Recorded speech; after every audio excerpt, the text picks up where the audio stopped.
let's begin with a blanket underneath the knees, just for a little extra support. It doesn't have to be very high, but just a little bit of cushion.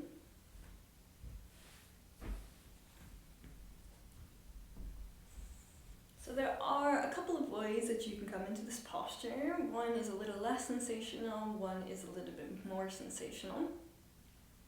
You can have the knees and the feet come to about hip distance apart. And take the hands back behind, fingertips pointing towards the hips, and then lifting the hips up as much as you can. For a little extra support here, take a couple of blocks underneath the hands, and give it a little extra lift, a little bit more space to lift a little bit higher. So if the neck doesn't agree with this, keep the chin tucked into the chest.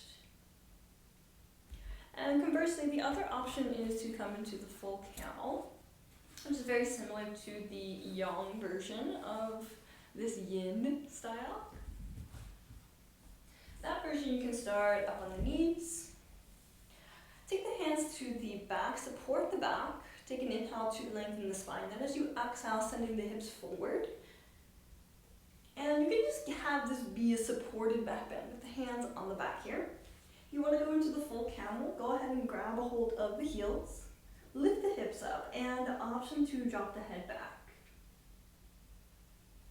So only holding for about a minute, but tuck the chin into the chest, slowly rise up, stacking the shoulders over the hips, and then very slowly land the hips back down.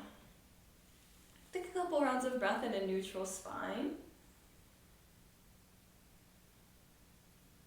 And then from here you can come into your counter pose, which can be embryo pose or child's pose.